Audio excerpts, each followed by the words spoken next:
Qui nous a gracieusement loué la salle. Merci à Olivier et Pascal qui présentera en deuxième partie de soirée les bienfaits de l'eau. Donc là on va voir les bienfaits de l'hypnose. Je vais laisser présenter Olivier qui est aujourd'hui mon formateur en hypnose et un grand monsieur. Tant sur le plan humain que sur le plan professionnel. Et voilà. Merci. Alors, merci Tony. Alors, je ne suis pas grand, je fais qu'un mètre 75. Voilà. Donc, bonsoir à toutes et tous. Et merci de vous être déplacés en ce samedi ensoleillé, après cette éclaircie.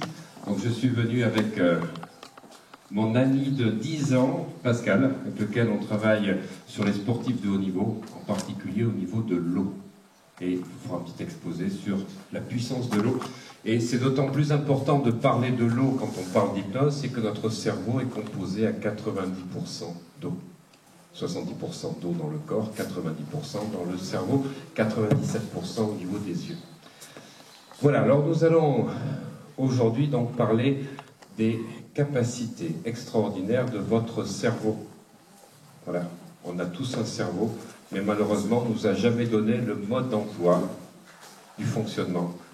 Et puis, au cours des années qui viennent, à partir de 40-50 ans, on s'aperçoit qu'on découvre des fonctions qu'on aurait voulu apprendre 20 ans avant pour pouvoir vivre des fois des choses qu'on aurait souhaitées et qu'on n'arrive pas à voir, et nous allons voir un petit peu tout ce qui se passe.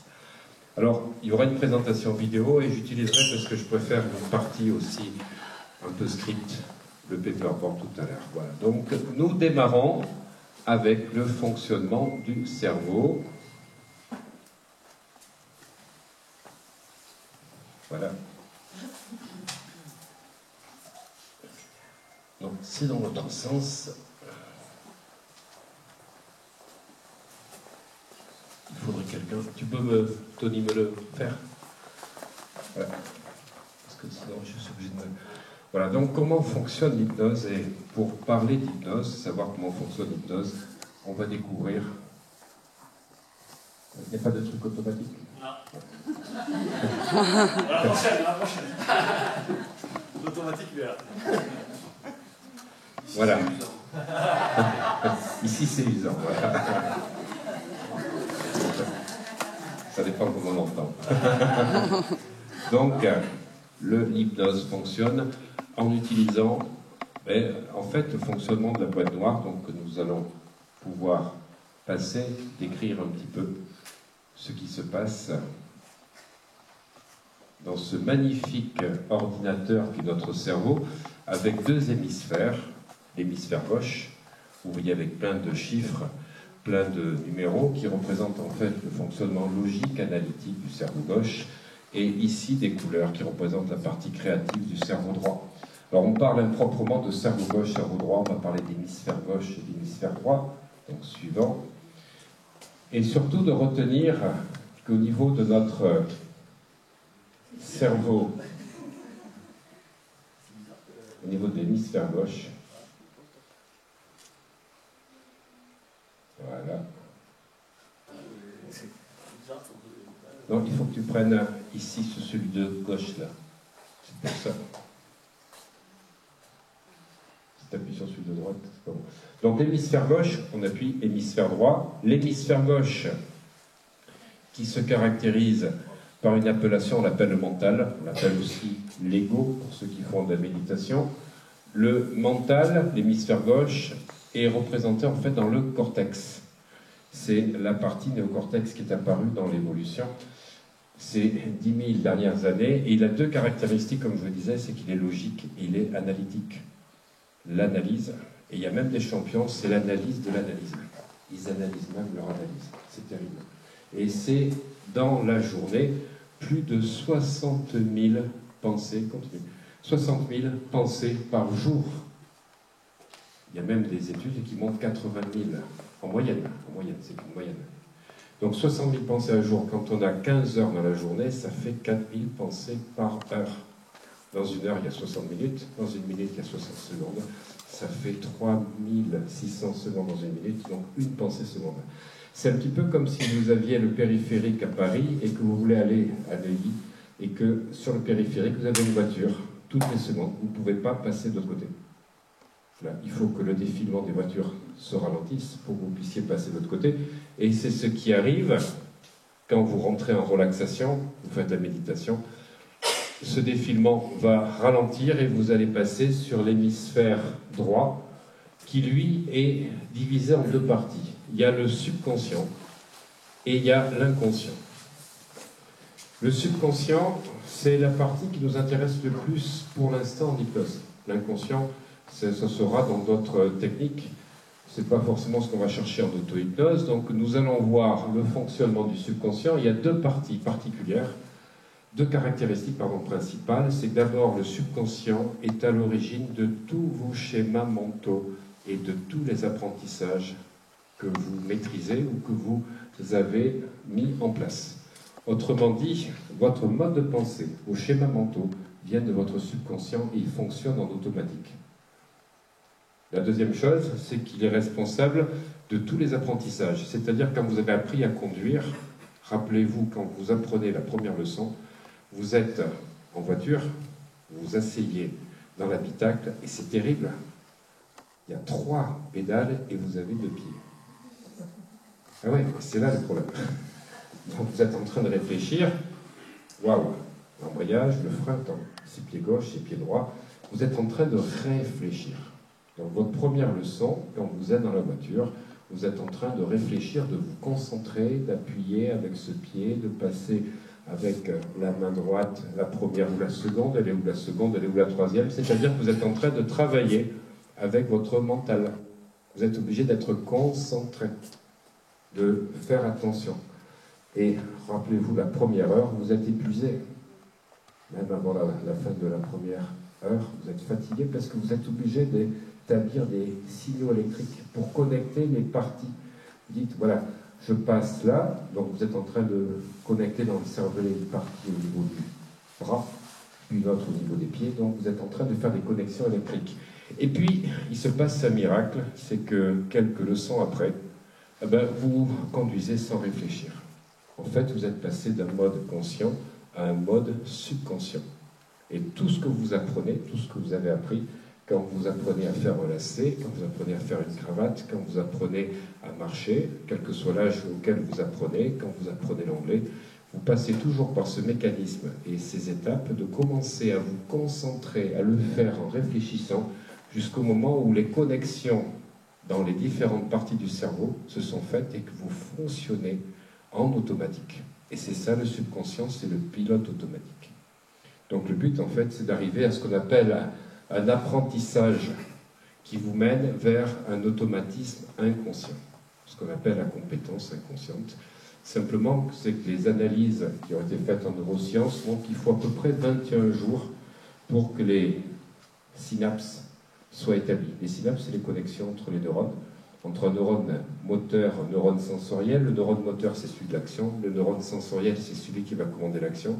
Et la connexion entre les deux va créer une synapse qui va libérer des neurotransmetteurs. Autrement dit, vous n'avez plus d'électricité envoyée dans le cerveau, ça se passe tout seul. Je parlerai un petit peu des neurotransmetteurs tout à l'heure. L'autre partie importante du subconscient, c'est les mécanismes physiologiques du corps. Autrement dit, c'est tout ce qui est à la fois douleur, quand il y a des problématiques, et là vous avez un excellent praticien, je représente le Tony, parce qu'il a doublé sa pratique du magnétisme avec l'hypnose. Je peux vous dire que c'est extraordinaire, parce qu'il va pouvoir réguler et réparer, mais d'une manière inconsciente, là où il y a les perturbations. Et le mécanisme physiologique du corps, c'est également à la fois la respiration, à la fois les battements du cœur, la digestion. Donc aujourd'hui, on sait que cette partie-là représente 97% du fonctionnement des neurones. 3% uniquement le mental, 97%. C'est comme un iceberg. Pendant que vous réfléchissez, vous pensez à des choses. Votre corps fonctionne en permanence grâce au câblage du subconscient. Vous avez ensuite l'inconscient.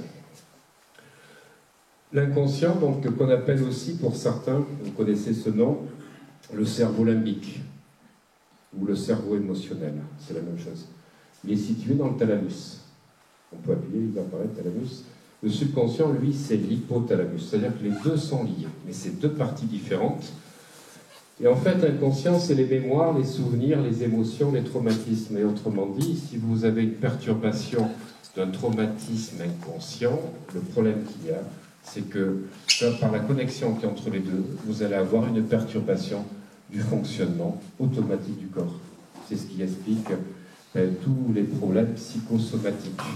Quand vous avez l'estomac noué, quand vous avez des brûlures d'estomac, que vous avez des choses au niveau de la gorge, comme des tensions ou des nœuds, eh bien c'est tout simplement qu'il y a quelque chose qui se passe au niveau inconscient qui envoie le programme à exécuter au niveau du subconscient.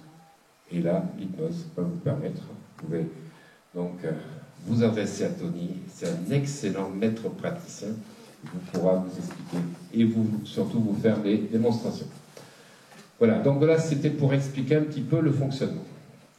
Ensuite, on va passer juste à quelque chose qui est très important. Si vous retenez que ça de ce soir, je peux vous dire que vous aurez appris 50% de ce qui est important de comprendre au préalable dans le fonctionnement du cerveau. Le cerveau gauche ne fonctionne qu'avec des mots, tandis que le subconscient fonctionne avec des images et l'inconscient avec des émotions. Autrement dit, chaque fois que vous parlez, et Dieu sait qu'on parle, en soi, pas qu'avec les autres, on ne fait qu'activer le mental, celui qui est à l'origine du problème, celui qui fait la voiture toutes les secondes sur le périphérique. Alors que l'objectif, c'est d'avoir une image. Quand on veut obtenir des choses, il faut avoir une image claire, une vision claire, mais avec l'émotion du résultat déjà atteint. Et donc là, j'en arrive à la méthode Coué, ce docteur Coué qui était pharmacien donc à Nancy, et il était formé à l'hypnose, formé par Bernheim, et il avait découvert que lorsqu'il donnait des médicaments aux gens, il guérissait pas forcément, vite, et des fois pas forcément. Et que lorsqu'il donnait des médicaments accompagnés de la formule sur tous les plans, je vais de mieux en mieux, eh bien, les gens guérissaient plus vite, mais surtout ils guérissaient, contrairement au premier groupe. Il faisait répéter 42 fois à chaque fois que les gens prenaient les médicaments. Et puis, il a fait avec d'autres groupes où il a fait des médicaments placebo en répétant cette formule et ça marchait toujours. Et puis ensuite, il a fait répéter que la formule, a répété matin, midi et soir et ça marchait. Les gens guérissaient avec cette formule, ils ne guérissaient pas avec les médicaments. Mais ce qu'on a retenu de Coué, parce qu'on se moque en France de la méthode Coué, et aux États-Unis c'est l'équivalent de Milton Erickson, c'est qu'il demandait de répéter la formule sur tous les plans, je vais de mieux en mieux tous les jours, ou tous les jours je vais de mieux en mieux sur tous les plans, en visualisant que la personne allait mieux, et en ayant les émotions d'aller mieux. Autrement dit, là vous avez le secret du fonctionnement du cerveau. C'est pas de dire je vais réussir, je vais réussir, je vais réussir. Si quelque part vous avez envie de réussir un projet, et c'est ce que je fais quand j'accompagne les sportifs, si la personne, elle veut gagner une finale ou elle veut faire un championnat, mais qu'elle ne le sent pas, elle ne gagnera pas. Voilà ce que disait Coué, quand il y a un conflit entre la volonté et l'imagination, c'est toujours l'imagination qui l'emporte. La volonté, c'est ça, je veux, mais si je ne sens pas les choses, ben c'est celui-là qui va l'emporter. Voilà, et j'ai un champion d'Europe de boxe qui me dit, c'est Olivier, le matin du match, je sais si je vais gagner ou pas. Alors je dis, pourquoi t'es médium? Il me dit, non, mais je le sens. Je dis, donc, tu crois que tu le sens, ou le fait de le sentir t'es en train d'influencer? Et il a fini par comprendre qu'en fait, c'était son ressenti, donc les émotions, les sensations et les images, parce qu'il disait, je me sens pas bien, donc il se voyait déjà perdre ou gagner. Et en fait, en faisant ça, il a compris qu'il se sabotait lui-même par son ressenti. Donc, l'important, c'est de se sentir bien le plus souvent possible. Et comme dirait Tony, d'aller de mieux en mieux, de se sentir mieux. L'objectif de la journée, c'est de se sentir bien. Et même un petit peu mieux, à chaque fois. Ok. On va continuer, passer au suivant. Non, ouais. Ah, t'es reparti à gauche. Voilà. Donc ça, c'est important à comprendre, c'est quand vous avez un projet, visualisez-le et ressentez le résultat déjà atteint. Comme dit un proverbe chinois, une image vaut 1000 mots, et c'est vrai. Alors, on va voir un autre schéma qui est très important. Donc là, tu vas appuyer plusieurs fois. Donc, nos pensées, nos émotions et nos comportements sont interconnectés. C'est-à-dire que ce que vous pensez, si vous n'avez pas les émotions en adéquation, ça ne va pas aller. C'est-à-dire qu'il faut penser à quelque chose, mais en le sentant. Et c'est ça qui va modifier le comportement. Autrement dit, quand des gens veulent venir pour faire des séances d'hypnose pour mincir, on n'attaque jamais l'amincissement à la première séance. On va d'abord travailler sur les pensées, les émotions, avant de modifier les comportements alimentaires. Parce que si vous avez des problématiques émotionnelles, forcément, le comportement, il est fait inconsciemment pour combler ce qui se passe. Et ça, c'est quelque chose à bien retenir.